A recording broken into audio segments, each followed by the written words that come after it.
The following is a presentation of the Belly Up Sports Media Network.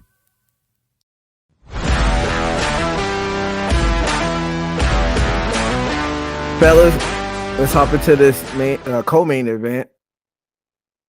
At middleweight, we had the former UFC middleweight champion Sean Strickland defeating Paulo Costa by split decision. So we'll get into that a little later. I'm the only one that picked Sean Strickland this one. Admire and Steve picked Paulo Costa to win this one. So round one, Costa was able to land some nice leg kicks, but Strickland powered through it and continued to press forward, and that was pretty much the theme of this fight. Round two was up for the taking, and nobody landed really anything significant until the final minute of the round when Strickland landed that straight left and dropped Costa. So I think he was able to steal that round. Costa got some good body work in the middle of at the beginning of the third round, and Strickland checked a leg kick later in that round, and Strickland was the more pressing forward fighter, but neither guy really landed anything that stood out to me in that third round. And that fourth round could have went either way. Nothing that stood out to me in that one. And round five, not so much going on until Strickland started landing those crazy wild kicks in like the last 10 seconds of the round. My view is I think Strickland won all the rounds except that fourth one, but I guess we'll get into the more specifics of this one after I get y'all's thoughts on this one. What were your thoughts on this one, Admire? I hate fights like this. Like, I expected a war, you know. I expected a finish in this fight either way. There was a lot of hype going into it, you know. Like I mentioned on the pre-show, me, like a lot of people, still living on that hype of Strickland beating Izzy the way he did. Like, this fight just did not live up to the hype, and it hurt my heart. As far as the fight itself, the action, there wasn't even a lot of action. I mean, Strickland's got this weird movement. It reminds me of how Keith Jardine used to fight. You can't really hit the guy because you don't know which way he's moving. He's just like, he's constant. Like, if you notice, Strickland constantly high steps because he's anticipating leg kicks. So you can't kick his legs because his legs are constantly bouncing, and he's just all over the place. For me, Paulo Costa, done. Just get rid of him. Like, wow. He showed nothing in that fight at all. Like, nothing, in my opinion.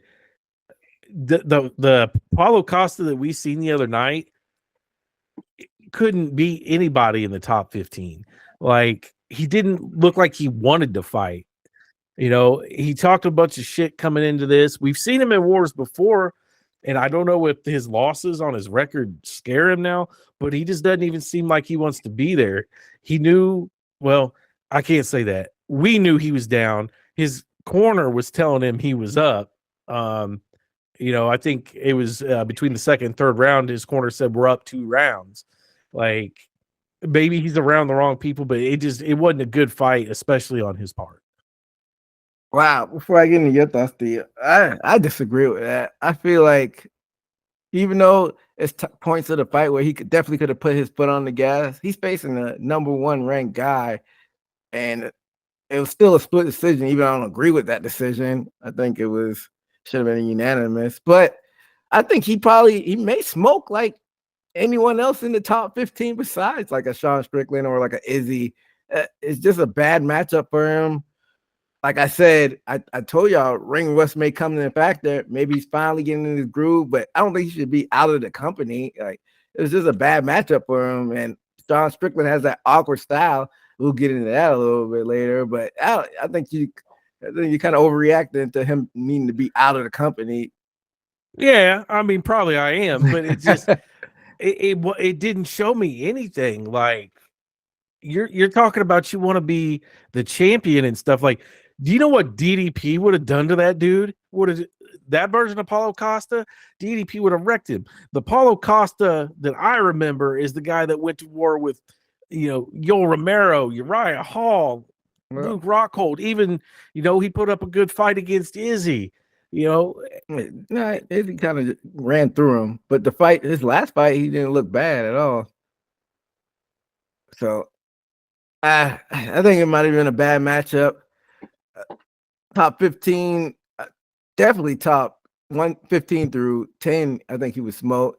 I think he would probably win pretty comfortably against 5 through 10, but getting into the top 5, that's a little murky, like we just saw.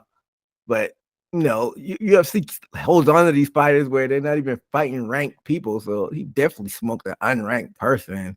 Just a bad matchup, like you said. He didn't look really good in it, but I'm butthurt coming off of it, especially because you picked them. That too. Steve, what are your thoughts on this one? Yeah, it may have been a bad matchup. I mean, like Costa fought like he came off a knockout his last fight. He got knocked out or something. Timid. It didn't seem like him as far as like trying to unleash his force on his opponent. I saw that one kick, Paulo Costa can launch a body kick or a leg kick. And I think Sean Strickland checked one of them to where you can evidently see that where he was limping right after that one. Like, I think that was the most evident check kick when somebody is hurt after it.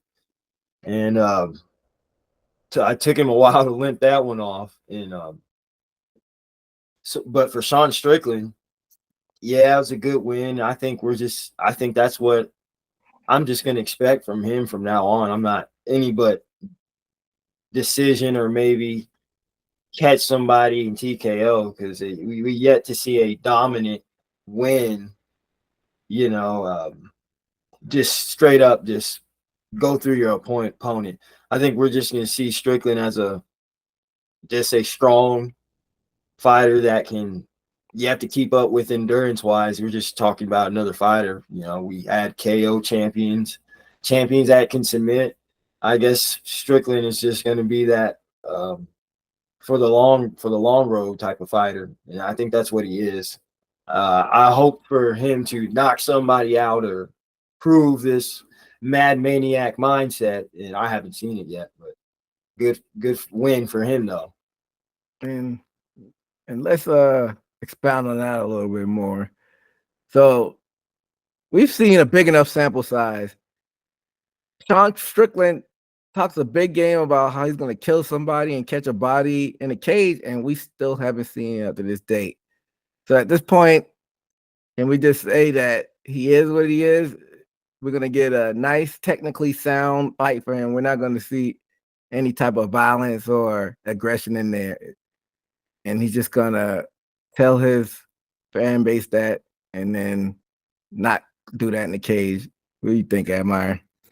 Yeah, I mean, I was trying to think. I can't even think of who I was trying to think of, but there was somebody else like that. There was somebody else that was like a number one contender, and they always talked a big game, but it was always decisions. And it is like Strickland has 2 finishes in the last like 10 fights. Like, he has this aura and this hype of somebody that's a violent guy. But when you really look at the fights, he's a really technical, smart fighter. He's a volume fighter and not a power fighter. So I don't think we're ever going to see that. I think that he does need a knockout, or he needs something to like credit him. His fight style doesn't match the shit that he talks, if that makes sense. And I think he's a lot smarter than some people may give him credit for. Of course, his fan base thinks he's the best guy in the world, but he knows that social media and everything outside the cage is how he could bring the people to watch his fight and rile his fan base up. And then he goes in there and just does what he needs to do to win and win a smart fight. And if nobody really says anything about it, like his fan base, then he's gonna just keep doing that and keep getting people to watch his fight. I got it. He's like Kid Rock. Kid Rock says a bunch of crazy shit that panders to only his fans. Mm-hmm. Kid Rock talks this redneck life, this thug life, but he grew up a rich kid. Like, so that's exactly what it is. Is like he's just like Strickland panders to his fan base, but he like kind of lives a different life that you really don't see about, or he walks the walk a different way than he kind of talks about. He's the Kid Rock of the UFC. Oh, so both of them are kind of like the Drake of their respective genres then. Right. Yeah, Drake, another example. Yeah. So exactly like that. I don't know. I knew he wasn't gonna go in there and just wreck shop, but I don't know how I called it in the previous show. If I called the method Strickland was gonna win, I just knew he was gonna do a Strickland, safe technical fight.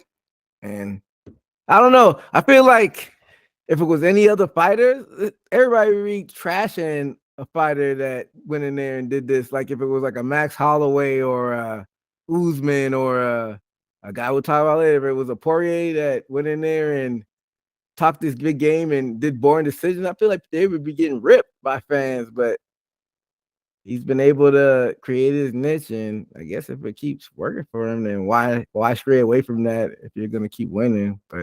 But this one, I kind of see it on this one though. It wasn't really his fault though, because I mean, Costa really didn't engage a lot. It didn't press forward. Costa did a lot of backing up. Like that's why Sean at the end of the fight did those crazy kicks, because he knew that nothing was going to happen. So I kind of give him a pass for having a snoozer on this one, but too many more snoozers. He's got to live up to the hype. He's got to do something. But why does he get a pass? I feel like Justin Gaethje, you can try to make a boring fight, but he's gonna run you. He's gonna walk you down and make you fight. Yeah, but everybody Gaethje's fight's been willing to stand toe to toe in fight. Like Strickland almost had to run Costa down a couple times. I don't know. This just seems like it's a trend. Like it's saying you're giving them benefit of the doubt, but what other evidence that do you have where this is not the norm for him? Besides that, him fighting a non-ranked fighter when he got that TKO, like I guess a year or two ago now. I mean, and he caught Izzy, and he still didn't finish him. He hurt Izzy pretty badly. Like I feel like a lot of other fighters would have probably finished Izzy in that situation. Right? Yeah, you're right. What can we do? As I'm saying, he is what he is, and I just roll my eyes at because I guess his fans like that he talks like that and doesn't back it up, but I just ignore it and roll my eyes at when he talks about how he wants to kill people in the cage. I don't know. I'll get your final thoughts on this, Steve, and we'll move on to the main event. Yeah, that's what I feel about it. I think he may legitimately feel that way. He just don't have the hands to express it. And I think that's his problem. I think we've seen many examples, social media, Sneeko, I guess, he got him in the cage, and he looks the same as he spars as he does as he fight. He honestly does. I just don't think he has it. Maybe it's his style. He doesn't reach in too much, and if he does, maybe it's for a straight, but he never reaches or puts any emphasis on his punches. Maybe that's why. Plus, he stands straight up and throws him from there. So maybe that's part of his power transfer from how he throws his punches. Probably why he can't generate enough KO power most of the time. Because, like you said, the way he caught Izzy with a good straight, and he was throwing those hooks, and he couldn't get him out of there, and he regained his composure. So I think it's a power problem. Yeah. Can't teach power. But actually, one more thing for me in the main event. He's calling for a title fight next. is there been anything announced with DDP and Adesanya? I feel like it would be, if he's calling for a title fight next, it would be DDP next. Because isn't Adesanya quasi-retired? Yeah, it's pretty much from everything that I've heard and kind of the way the commentators talk and everything. It's pretty much they're going to run it back with DDP. Huh. So Adesanya really isn't coming back till 2027. I guess that's his plan. Well, that's stupid of Adesanya because you're wasting years of your prime, and the DDP fight writes itself. But they're running back DDP and Strickland. I'm gonna watch just because we have this show, but not interested really. I don't see that being an exciting fight, but it is what it is. And I mean, that's the only fight you can really make at middleweight. So I think it would be more exciting than their first fight, just because I think Strickland knows that, like, he didn't put any pressure on and like has to come in with a completely different game plan. Only reason it may be different is because he lost, but I don't see him going out of his shell and fighting differently. I don't know, man. We'll see. You only can tell once they actually step in the cage, but I'm not putting my expectations that high for that one. But I'm sure that'll happen probably in December. I don't see them making that before MSG if they do make it soon. So, Nah, it'll be a long time, I imagine. We'll see what happens with that. Thank you for checking out this Haymaker Combat Sports segment. This full episode could be found on the Haymaker Combat Sports YouTube page and in audio form on all major podcast platforms. Until next time, peace.